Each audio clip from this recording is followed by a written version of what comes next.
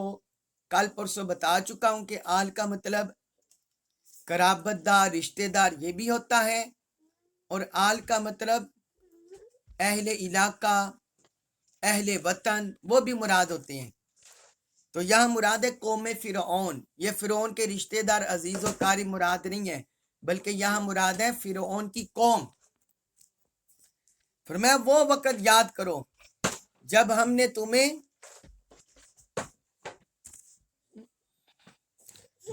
تمہیں فرعون سے نجات بخشی. یسومونکم سوء العذاب فرمایا وہ تمہیں بہت سخت عذاب دیتے تھے. اور آگے کچھ اللہ تعالی نے اشارہ کیا، فرمایا یقتلون ابناءکم ویستحیون نساءکم وہ تمہارے بیٹوں کو ذبح کرتے تھے، قتل کر دیتے تھے، اور تمہاری لڑکیوں کو، تمہاری عورتوں کو زندہ چھوڑ دیتے تھے. مفسرین نے بیان کیا ہے کہ انہوں نے بنی اسرائیل میں سے 70,000 بچوں کو ذبح کیا. معاذ اللہ، استغفر اللہ. اتنا انہیں اپنی سلطنت کا تھا، اقتدار کا تھا. یہ اقتدار کی ہوس، منصب کی ہوس اتنی زیادہ انسان میں ہوتی ہے، انسان اس کا اتنا لالچی اور حریص ہو جاتا ہے کہ اس کی خاطر ناحق انسانوں کا خون بہا دیتا ہے. تو یہی اللہ رب العزت نے بیان فرمایا کہ وہ تمہارے بچوں کو ذبح کرتا تھا اور تمہاری عورتوں کو زندہ چھوڑ دیتا تھا، کیونکہ اسے خدشہ ہو گیا تھا کہ حضرت موسیٰ علیہ السلام بنی اسرائیل میں پیدا ہونے والے ہیں جو میرا تختہ الٹ دیں گے. اس وجہ سے وہ بچوں کو، ہر پیدا ہونے والے بچے کو ذبح کر دیتا، معاذ اللہ قتل کر دیتا، اور ان کی عورتوں کو زندہ چھوڑ دیتا تاکہ وہ ان کی کنیزیں بنے، ہاتھمائیں بنے. اور جب کسی معاشرے میں مردوں کی نسبت عورتوں میں زیادہ اضافہ ہو جاتا ہے، وہاں بے راہ روی پیدا ہوتی ہے، فحاشی، اریانی اور بے راہ روی کے دروازے کھلتے ہیں، تو اس کا یہ بھی مقصد تھا عورتوں کو زندہ چھوڑنے کا۔ اور اللہ رب العزت نے فرمایا وَفِي ذَلِكُمْ بَلَاءٌ مِّن رَبِّكُمْ عَظِيمٌ، فرمایا اس میں تمہارے رب کی طرف سے بڑی آزمائش تھی، یہ بڑی آزمائش تھی تمہارے رب کی طرف سے، یہ کوئی معمولی آزمائش نہیں تھی، یہ اللہ کی طرف سے تمہاری بڑی آزمائش ہو رہی تھی۔ تو اللہ رب العزت نے فرمایا کہ اسی فرعون کے ظلم سے، اس کے مظالم سے، اس کی سختیوں سے اللہ تعالی نے تمہیں نجات دے دی، تو کیا اب بھی تم اس خالق کو، مالک کو، معبود حقیقی کو چھوڑ کر کسی اور معبود کی طرف جانا چاہتے ہو؟ کیا وہی مستحق نہیں ہے کہ تم اس کی عبادت کرو اور اس کے آگے جھکو؟ تو یہ حضرت موسیٰ علیہ السلام نے انہیں اس لیے یہ یاد دہانی کروائی ہے، یاد دہانی کروائی۔ اس کے بعد ہے سورۃ الاعراف آیت نمبر 142 142، اس میں فرمایا وَوَعَدْنَا، وا اور، وا حرف عاطفہ ہوتا ہے، اس کا مطلب ہوتا ہے اور، وا اور، وَعَدْنَا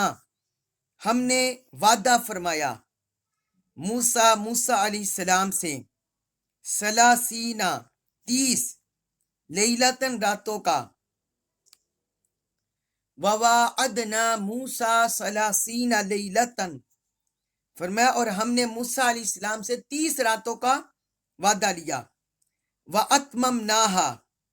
وَأَتْمَمْنَا اور ہم نے پورا کر دیا ہا انہیں، یعنی ان راتوں کو ہم نے پورا کر دیا، بِعَشْرٍ 10 ملا کر، مزید 10 راتیں ملا کر ہم نے اسے پورا کر دیا، یعنی 40 کا عدد ہو گیا۔ فتمہ پھر جب پوری ہو گئی، سو پوری ہو گئی، فتمہ پوری ہو گئی، میقاتو میعاد، ربی رب ہی ان کے، تو ان کے رب کی میعاد پوری ہو گئی، 40 لیلتن راتیں، فتمہ میقاتو ربی 40 لیلتن سو ان کے رب کی جو مقرر کردہ میعاد 40 راتوں میں پوری ہو گئی۔ وقال اور کہا، فرمایا موسیٰ علیہ السلام نے، لیے اہی بھائی، ہی اپنے، اپنے بھائی سے، وقال موسیٰ اور موسیٰ علیہ السلام نے اپنے بھائی سے فرمایا، ہارون اپنے بھائی ہارون سے فرمایا، احلف تم جانشین رہنا،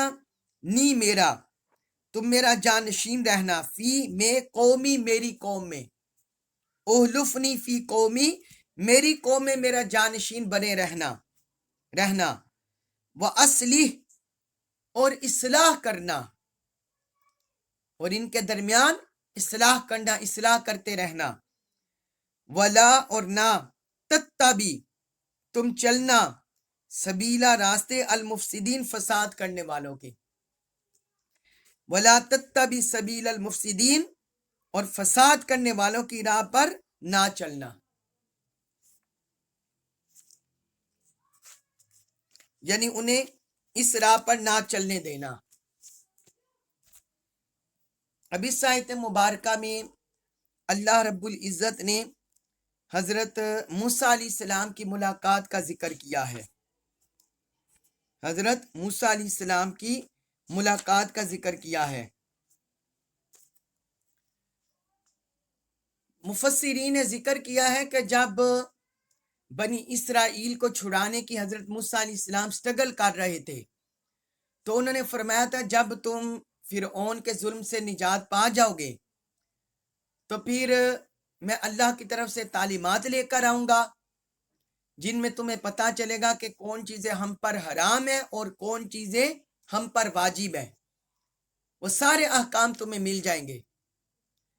اب جس وقت بنی اسرائیل قوم فرعون سے نجات پا گئے اور انہیں علیحدہ اپنا علاقہ بھی میسر آ گیا،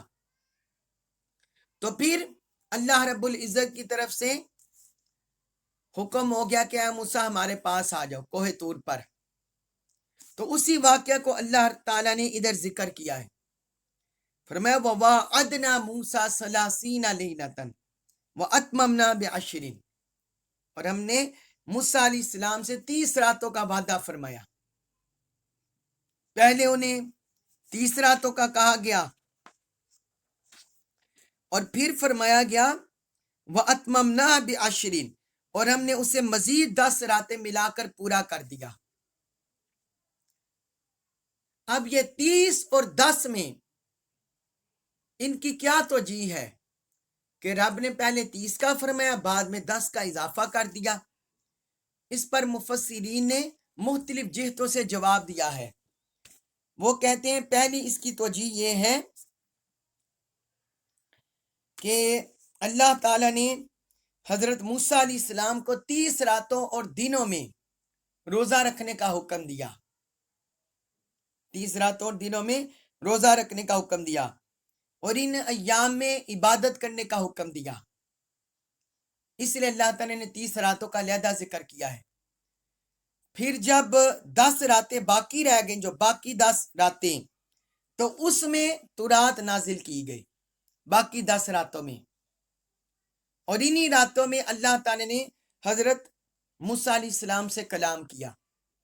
ایک اس کی یہ توجیہ کی گئی ہے، اور دوسری اس کی یہ توجیہ کی گئی ہے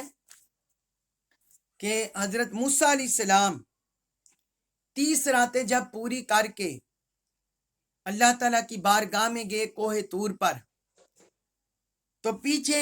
سامری نے قوم کو شرک میں مبتلا کر دیا۔ اس نے جس طرح وہ بچھڑا بنا لیا تھا اور اس نے لوگوں کو بچھڑے کی عبادت پر لگا دیا، تو حضرت موسیٰ علیہ السلام دوبارہ اپنی قوم کی طرف آئے ان کو راہ راست پر لانے کے لیے۔ تو جب آپ پلٹ کر گئے، دوبارہ جب واپس گئے، تو رب نے 10 دن کے روزے مزید رکھنے کا حکم دے دیا۔ تو یہ بھی مفسرین نے اس کی توجیہ بیان کی ہے، یہ بھی اس کی توجیہ بیان کی ہے۔ تو یہ مختلف توجیہات ہیں جو مفسرین نے بیان کی ہے، ان 10 راتوں میں اور 30 راتوں میں کیوں اللہ تعالیٰ نے فرق رکھا۔ اور حضرت عبداللہ بن عباس رضی اللہ عنہ کہتے ہیں کہ یہ 30 راتوں سے مراد ذوالقعدہ کا مہینہ ہے۔ ذوالقعدہ کا مہینہ جو 30 راتیں ہیں، اس سے مراد وہ مہینہ ہے جس میں حضرت موسیٰ علیہ السلام نے عبادت کی روزے رکھے، اور جو بعد کے 10 دن ہیں، اس سے مراد ذوالحجہ کے پہلے 10 دن ہیں، ذوالحجہ کے پہلے 10 دن ہیں۔ امام ابن ابی حاتم نے اپنی تفسیر میں اس کو درج کیا ہے، اپنی تفسیر میں اس کو درج کیا ہے۔ تو اللہ رب العزت نے ان دونوں مدتوں کو مقرر کرنے کے بعد، متعین کرنے کے بعد فرمایا فَتَمَّ مِيقَاتُ رَبِّهِ 40 لَيْلَةً، سو ان کے رب کی میعاد 40 راتوں میں پوری ہو گئی۔ جو رب کی میعاد ہے، مقرر کردہ جو میعاد ہے، وہ 40 راتوں میں پوری ہو گئی۔ یہاں لفظ آیا ہے میقات۔ میقات کا کیا معنی ہے؟ امام راغب اصفہانی یہ لغت کے بڑے امام گزرے ہیں، انہوں نے میقات کا معنی لکھا ہے جس وعدہ کو پورا کرنے کے لیے کوئی وقت مقرر کیا گیا ہو، اس کو میقات کہتے ہیں۔ جس بھی وعدہ کو پورا کرنے کے لیے جو وقت مقرر کیا جائے، اسے میقات کہتے ہیں۔ اور اسی طرح یہ بھی کہتے ہیں کہ اگر کسی کام کے وقت کے لیے، کسی کام کے وقت کے لیے جو جگہ متعین کی جائے، اس کو بھی میقات کہتے ہیں۔ ایک تو وعدہ پورا کرنے کا تعین، اس زمانے کو میقات کہتے ہیں، اور ایک اگر کوئی کام کرنے کا وقت، کوئی جگہ مقرر کی گئی ہو، اس کو بھی میقات کہتے ہیں۔ جس طرح حج کے مواقید بنے ہوئے ہیں کہ کوئی بھی حاجی جب عمرہ کرنے جاتا ہے، حج کرنا جاتا ہے، تو میقات سے ہی احرام باندھ کے آگے گزرتا ہے۔ تو جگہ کو بھی کہتے ہیں اور وقت کو بھی کہتے ہیں. تو یہاں مراد وقت ہے جو اللہ رب العزت نے حضرت موسیٰ علیہ السلام کے لیے متعین کیا، تو وہ مراد ہے. اور پھر آگے اللہ رب العزت نے فرمایا وَقَالَ مُوسَىٰ لِأَخِيهِ ہارون، اور موسیٰ علیہ السلام نے اپنے بھائی ہارون سے فرمایا اُحْلُفْنِی فِی قومی. 3 طرح کی انہیں نصیحتیں کی، 3 طرح کی حضرت موسیٰ علیہ السلام نے اپنے بھائی کو نصیحتیں کی. پہلی فرمایا اُحْلُفْنِی فِی قومی، تم میری قوم میں میرے جانشین بن جاؤ، میرے جانشین بن کر رہنا. اس سے پتہ چلا کہ اگر کوئی حاکم وقت، کوئی سربراہ، کسی ملک کا سربراہ مملکت اگر کسی جگہ اسے جانا پڑے تو مملکت کو پیچھے ویسے ہی نہ چھوڑ جائے، بلکہ اپنے پیچھے کوئی جانشین متعین کر کے جائے. یہ حضرت موسیٰ علیہ السلام کی سنت اور قرآن میں اسے اللہ رب العزت نے بیان فرمایا. بعض لوگ یہاں یہ بھی اعتراض کر دیتے ہیں کہ حضرت ہارون علیہ السلام تو رسول تھے، نبی تھے،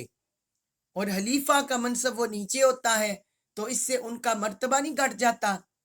بعض لوگوں کے ذہن میں یہ سوال پیدا ہوتا ہے. تو یہ بات یاد رکھیں کہ حضرت موسیٰ علیہ السلام نبوت میں اصل تھے، کیونکہ پہلے ان کو نبی بنایا گیا تھا، اور پھر ان کی دعا سے حضرت ہارون علیہ السلام کو نبی بنایا گیا تھا، اور وہ ان کے وزیر تھے حضرت ہارون علیہ السلام. آپ دیکھیں فرعون اور بنی اسرائیل کے ساتھ تمام معاملات میں اللہ تعالیٰ نے حضرت موسیٰ علیہ السلام کو خطاب کیا ہے، ان کے معاملات میں بھی، اور جب احکام اتارے تب بھی حضرت موسیٰ علیہ السلام کو خطاب کیا گیا، حضرت ہارون علیہ السلام کو خطاب نہیں کیا گیا. حضرت ہارون علیہ السلام کو جو آپ کا خلیفہ جو آپ نے بنایا، وہ صرف یہ مانا تھا کہ جو منصب حضرت موسیٰ علیہ السلام اپنی موجودگی میں رشد و ہدایت کا حضرت موسیٰ علیہ السلام ادا کرتے تھے، ان کی بظاہر غیر موجودگی میں وہ منصب، وہ خدمت، وہ ذمہ داری حضرت ہارون علیہ السلام ادا کرے. اس لیے آپ نے انہیں فرمایا کہ تم میرے جانشین بن جاؤ. ایک یہ انہیں فرمایا، نصیحت کی. اور دوسرا فرمایا وَأَصْلِحْ، اور اصلاح کرتے رہنا، ان کی اصلاح کرتے رہنا، ان کو بھٹکنے نہ دینا، کیونکہ وہ غلامانہ ذہنیت رکھتے تھے. کتنے 100 سال فرعون کی غلامی میں رہے تھے، پسماندہ ذہنیت رکھتے تھے، جاہل تھے، اللہ کی تعلیمات سے بے خبر تھے، نبوت اور رسالت کے منصب سے بے خبر تھے. تو یہ فرمایا کہ ان کو بھٹکنے نہ دینا، بلکہ ان کی صلاح کرتے رہنا. اور تیسرا فرمایا وَلَا تَتَّبِعْ سَبِيلَ الْمُفْسِدِينَ، اور فساد کرنے والوں کی راہ پر نہ چلنا. یعنی یہ خطاب تو حضرت ہارون علیہ السلام کو انہوں نے کیا، مگر اس کا مدعا مقصود یہ ہے کہ جس قوم پر آپ کو خلیفہ بنائے جا رہا ہوں، ان کو فساد کرنے کی راہ پر نہ چلنے دینا. یہ مراد اس سے یہ ہے. حضرت ہارون علیہ السلام تو نبی تھے، تو وہ کیسے بھٹک سکتے تھے، وہ کیسے مفسدین کی راہ پر چل سکتے تھے؟ تو یہ دراصل تاریزن انہوں نے یہ اشارہ کیا، یا بطور تاکید فرمایا کہ تم اسی طرح اپنے کام سر انجام دیتے رہنا، یا بطور تعریض فرمایا کہ اس امت کو راہ راست پر لائے رکھنا، راہ راست پر ہی رکھنا. جس طرح دیکھیں قرآن میں اس کی بعض مثالیں حضور صلی اللہ علیہ وآلہ وسلم کے حوالے سے بھی ملتی ہیں۔ سورہ ہود ہے آیت نمبر 112، تو اس میں اللہ تعالیٰ نے فرمایا فَاسْتَقِمْ كَمَا أُمِرْتَ، سو آپ اسی طرح قائم رہیں جس طرح آپ کو حکم دیا گیا ہے۔ تو یہ تو کوئی بندہ تصور بھی نہیں کر سکتا کہ معاذ اللہ حضور صلی اللہ علیہ وآلہ وسلم اللہ کے کسی حکم کی خلاف ورزی کریں گے۔ تو مراد اس سے یہی ہے کہ آپ، یہ تاکید کے طور پر اللہ رب العزت نے بیان فرمایا کہ اے حبیب آپ اسی پر استقامت سے قائم رہیں۔ پھر ایک اور آیت ہے سورۃ البقرہ آیت نمبر 145، اس میں اللہ تعالیٰ نے فرمایا وَلَئِنِ اتَّبَعْتَ أَهْوَاءَهُم مِّن بَعْدِ مَا جَاءَكَ مِنَ الْعِلْمِ إِنَّكَ إِذًا لَّمِنَ الظَّالِمِينَ، اور اگر آپ نے بالفرض علم آ جانے کے بعد بھی ان کی خواہشات کی پیروی کی تو بے شک آپ کا شمار ضرور حد سے بڑھنے والوں میں، ظالموں میں سے ہو جائے گا۔ تو یہاں اللہ تعالیٰ نے حضور صلی اللہ علیہ وآلہ وسلم کو یہود کی اتباع کرنے سے اس بارے میں تاریخ کی ہے۔ مطلب یہ ہے، اس سے مراد یہ ہے کہ آپ کے بارے میں تو یہ گمان ہی نہیں ہو سکتا،